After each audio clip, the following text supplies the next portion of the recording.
This Brigham Young University, Idaho devotional address by Elder Tad R. Callister of the Presidency of the 70 was given January 22, 2013. La norma del Señor en cuanto a la moralidad. Por el Elder Tad R. Callister, de la Presidencia de los 70. Hace unos años, mi padre, que es abogado, entablaba un pleito judicial. Para defender su postura, citó solo un caso de la Corte Suprema de California, ocurrido muchos años antes. Su opositor citó varias decisiones más recientes de cortes menores. El juez le dijo a mi padre: «Señor Callister, ¿no tiene un caso más reciente que el que citó?» Mi padre miró al juez y respondió: «Su señoría, permítame recordarle que cuando la Corte Suprema emite un juicio en cuanto a un asunto, solo tiene que hacerlo una vez». El juez asintió con la cabeza. Se le había recordado que la Corte Suprema prevalece sobre toda decisión de cortes menores, aun cuando sean más numerosas o más recientes. Lo mismo sucede con Dios, nuestro Padre. Él solo necesita expresarse una vez en cuanto a la moralidad, y esa declaración prevalece sobre todas las opiniones de cortes menores, ya sea que provengan de psicólogos, terapeutas, políticos, amigos, padres o personas que se consideren los moralistas de la época. Es casi increíble pensar que Dios haya dado a sus hijos el poder que Él considera más preciado y sagrado, el poder para crear vida. Ya que Dios nos dio ese poder, Él y solo Él tiene el derecho de indicar cómo debe usarse. Al contrario de lo que piensa gran parte de la opinión pública, no hay nada negativo ni restrictivo en las normas morales de Dios. Más bien, son positivas, alientan y liberan, fomentan relaciones de confianza, realzan la autoestima, promueven una conciencia serena e invitan al Espíritu del Señor a bendecir a las personas en forma individual y en el matrimonio. Son normas que han demostrado ser beneficiosas para establecer matrimonios felices y comunidades estables. ¿Cuál es entonces la norma del Señor en cuanto al uso del poder sagrado de la procreación, su norma de moralidad? En realidad, la norma del Señor en cuanto a la moralidad no es tanto una lista de cosas que se pueden y que no se pueden hacer, sino que es más bien un principio que se puede expresar de la siguiente manera. El poder procreador se debe ejercer dentro de la relación matrimonial por dos razones claves. Una, para ligar y fortalecer el vínculo entre los cónyuges. Y dos, para traer almas al mundo. Estos usos cuentan con la bendición y la aprobación del Señor. Por otro lado, el poder procreador no se debe ejercer fuera de la relación entre esposo y esposa. En consecuencia, Dios desaprueba todo pensamiento consciente o acción voluntaria que fomente o tenga como resultado el uso del poder procreador fuera de la relación matrimonial. A continuación, cito algunas normas de moralidad del Señor con el fin de reducir cualquier malentendido o ambigüedad. El Señor prohíbe la fornicación y el adulterio a pesar de lo que piense el mundo en cuanto a estos comportamientos. Esos actos constituyen el uso máximo del poder procreador con una persona del sexo opuesto con la que no estén casados legalmente. Si ninguna de las dos personas está casada, es fornicación. Si una de las dos personas están casadas, es adulterio. El apóstol Pablo dijo: «Porque la voluntad de Dios es que os apartéis de la fornicación». También dijo: ¿no sabéis que los injustos no heredarán el reino de Dios?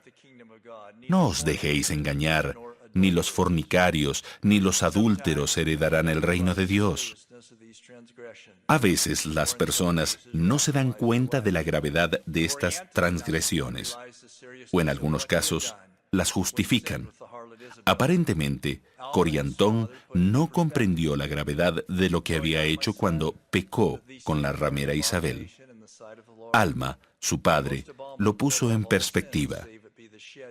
¿No sabes tú, hijo mío, que estas cosas son una abominación a los ojos del Señor? José también habló de ese gran mal cuando la esposa de Potifar lo tentó. ¿Cómo, pues, haría yo este gran mal y pecaría contra Dios? Las caricias inapropiadas incitan los poderes de procreación. Debido a ello, previo al matrimonio, es contrario a la norma moral de Dios tocar las partes privadas o sagradas de otra persona, ya sea que esté con ropa o sin ella. El Señor condena la masturbación. La masturbación es el acto de estimular el poder de procreación del propio cuerpo. El presidente Boyd K. Packer, presidente del Quórum de los 12 Apóstoles, dijo: «No seas culpable de manipular ni de jugar con este sagrado poder de creación. No es agradable para el Señor, ni lo es para ti. Tampoco te sentirás digno ni limpio». Algunas personas quieren hacernos creer que la postura de la Iglesia contra la relación física entre personas del mismo sexo es una norma pasajera y no una doctrina eterna. Esa creencia sería incompatible con las Escrituras, con las palabras de los profetas modernos y con el plan de salvación, todos los cuales enseñan la necesidad del matrimonio eterno entre un hombre y una mujer como requisito para la exaltación. Una relación entre personas del mismo sexo no es compatible con el modelo eterno de Dios de que los esposos y las esposas tengan hijos, no solo en la tierra, sino que también tengan progenie eterna en su estado exaltado. Reconocemos que todos somos hijos de Dios y que merecemos que se nos trate como tales. Todos luchamos con imperfecciones, algunas de las cuales no fueron de nuestra elección, pero también creemos en una expiación infinita que tiene la capacidad de otorgarnos, ya sea en esta vida o en la venidera, con todo el poder necesario para convertir nuestras debilidades e imperfecciones en fortalezas. El Señor nos ha prometido: si se humillan ante mí y tienen fe en mí, entonces haré que las cosas débiles sean fuertes para ellos. Aquellos que se sientan atraídos hacia personas del mismo sexo tienen el deber de, primero, abstenerse de relaciones inmorales y segundo, hacer todo lo posible para hacerse acreedores de los poderes de la expiación que purifican y perfeccionan. Sin embargo, mientras tanto, aquellos que tienen inclinaciones hacia la persona del mismo sexo, pero no actúan de acuerdo a ellas, son dignos de tener llamamientos en la iglesia y de recibir una recomendación para el templo. Ahora compartiré algunas señales de peligro que preceden a algunos de los pecados que he mencionado. En ciertos aspectos, Satanás es como un pulpo que trata de atraparnos. Si con un tentáculo no lo logra, tratará con otro y otro, hasta que encuentre uno que nos atrape. A continuación, mencionaré algunos de los tentáculos del maligno que tienen el propósito de hacer que quebrantemos la norma de moralidad de Dios. La pornografía. Dios no quiere que sus hijos miren películas, programas de televisión, sitios en Internet, ni revistas que sean pornográficos en cualquier forma. Pornografía es toda imagen o narración que estimule al hombre carnal dentro de nosotros. Es repulsiva al Espíritu del Señor. Nadie puede afirmar que ha sido engañado por los efectos de la pornografía ni creer que exista tal cosa como una ojeada inocente. Es una serpiente venenosa y ponzoñosa que no perdona.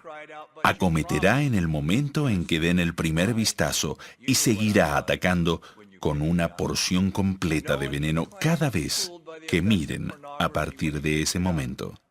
Si tienen ese problema, deben hacer todo lo posible por sobreponerse a él. Tal vez requiera confesión, intensa oración, ayuno, compenetrarse con las Escrituras, reemplazar el tiempo de ocio con algo constructivo, establecer límites en el uso del Internet, buscar ayuda profesional y otras cosas semejantes. Pero pueden vencerlo. En algún momento, la fuerza de voluntad será un ingrediente indispensable. No existe ninguna píldora ni terapia para remediar cada una de las adicciones. La vestimenta inmodesta. La forma en que nos vestimos afecta no solo nuestros pensamientos y acciones, sino también los pensamientos y las acciones de los demás. Por ello, el apóstol Pablo aconsejó: las mujeres que se atavíen con vestimenta decorosa. La vestimenta de una mujer tiene un potente impacto en la mente y las pasiones de los hombres. Si es demasiado escotada, demasiado corta o demasiado ajustada, puede provocar pensamientos inapropiados, incluso en la mente de un joven que esté tratando de mantenerse puro. Los hombres y las mujeres pueden lucir elegantes y a la moda, y al mismo tiempo ser modestos. Las mujeres en particular pueden vestirse de forma modesta y así contribuir a su propia autoestima y a la pureza moral de los hombres. En definitiva, la mayoría de las mujeres atraen el tipo de hombres para el cual se visten. Pensamientos impuros. Se ha dicho: puedes mirar los pájaros al pasar, pero no los dejes en tu cabeza anidar. No hay nada malo en notar a una mujer bonita o a un hombre apuesto al verlos pasar. Eso es normal. Pero si esos pensamientos se convierten en lujuria, entonces hemos dejado que se aniden. No podemos evitar ver todos los carteles inapropiados o todas las personas que se visten inmodestamente, pero podemos eliminar el pensamiento impuro una vez que aparece. El pecado no radica en ver algo indebido de forma involuntaria. El pecado consiste en albergar el pensamiento una vez que llega. En las Escrituras se nos dice: porque cuál es su pensamiento en su corazón, tal es él. En definitiva, nuestros pensamientos se convierten en las semillas de nuestras acciones.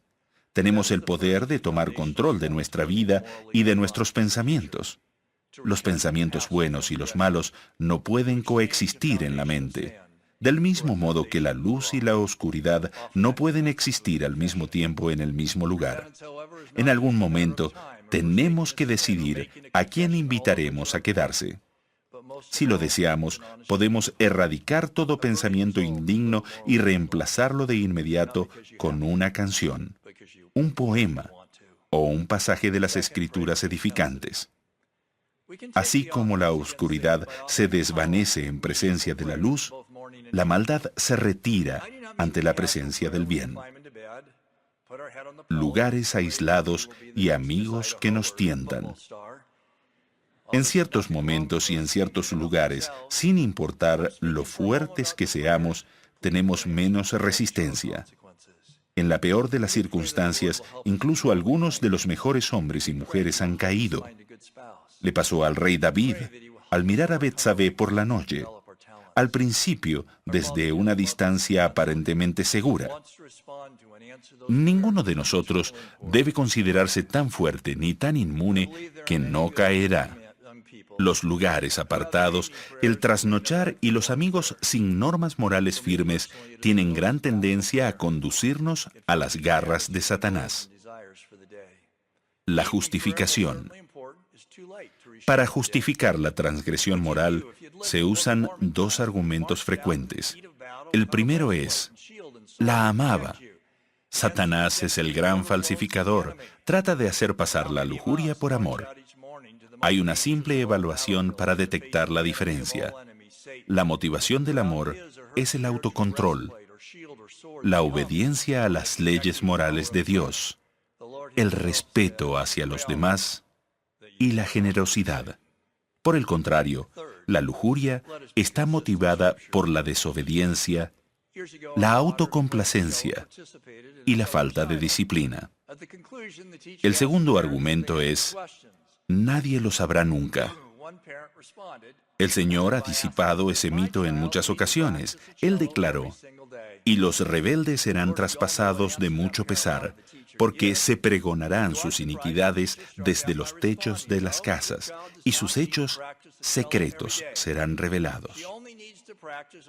No existe lugar suficientemente oscuro ni esquina suficientemente aislada para que nadie nunca lo sepa. Si violas la ley moral de Dios, Él lo sabrá, y tú lo sabrás. Si hemos cometido faltas morales en la vida, podemos arrepentirnos gracias a la expiación de Jesucristo. El primer paso básico para vivir una vida moralmente limpia en el futuro es arrepentirse de las transgresiones pasadas, cambiar el cimiento de arena por un cimiento de roca. Con frecuencia, eso comienza con la confesión. No obstante, el arrepentimiento no es simplemente cuestión de tiempo, ni de abandonar el pecado, ni de confesarlo. Más que nada, el arrepentimiento es un cambio sincero en el corazón, una determinación ardiente de vivir una vida moralmente limpia, no porque tengamos que hacerlo, sino porque queremos hacerlo. Dios dejó bien claro que no podemos violar sus normas sin sufrir las consecuencias, pero debido a que Él es inconmensurablemente amoroso y compasivo, Él nos da esta gloriosa esperanza. Porque yo, el Señor, no puedo considerar el pecado con el más mínimo grado de tolerancia. No obstante, el que se arrepienta y cumpla los mandamientos del Señor será perdonado. A todas las almas sinceras que tengan un cambio en el corazón y abandonen sus pecados, Él ha prometido: aunque vuestros pecados sean como la grana, como la nieve serán emblanquecidos. Sin embargo, siempre es mejor permanecer limpio que pecar y luego arrepentirse. ¿Por qué? Porque puede que subsistan ciertas consecuencias adversas del pecado aún después del arrepentimiento, como por ejemplo, una enfermedad, un hijo nacido fuera de los lazos del matrimonio, o el daño a nuestra reputación. Nuestra meta en la vida no es solo mantenernos puros, sino también llegar a ser perfectos. Nuestro avance hacia la perfección se acelera cuando somos puros, pero se demora cuando no lo somos. Alma enseñó: la maldad nunca fue felicidad. No podemos quebrantar las leyes morales de Dios con impunidad y ser felices, porque Dios, quien nos creó, colocó en nuestra alma una brújula moral que se conoce como la conciencia. Siempre que violamos las normas de moralidad de Dios, esa conciencia comienza a funcionar, nos carcome, causa sentimientos de culpa y remordimiento y actúa como testigo divino, afirmándonos la verdad de esa norma. Quizás tratemos de pasarla por alto y reprimirla, pero no podemos eludirla. La norma de moralidad del Señor no se puede desechar, no se puede atenuar ni se puede comprometer. Solo se puede obedecer o desobedecer. Finalmente, o se combate o se adopta. Nuestra decisión determina, en gran medida, nuestra felicidad en la vida. Las bendiciones de vivir una vida pura y moral son enormes. Ese tipo de vida brindará confianza en uno mismo y autoestima, y nos dará una conciencia tranquila. Nos permitirá ser dignos de un cónyuge igualmente puro y hará que la expresión del poder procreador en la relación matrimonial sea más dulce y más satisfactoria, porque la hemos reservado para el momento que el Señor mismo haya aprobado. Puesto que el Señor nos ama inmensamente y desea que seamos felices, Él ha proclamado sus intenciones en cuanto a sus hijos en estos últimos días. Porque levantaré para mí un pueblo puro, que me servirá en rectitud. Ruego que cada uno de nosotros sea parte de esa generación pura y adoptemos la norma del Señor en cuanto a la moralidad. And embrace the Lord's standards of morality. I so plead in the name of Jesus Christ. Amen.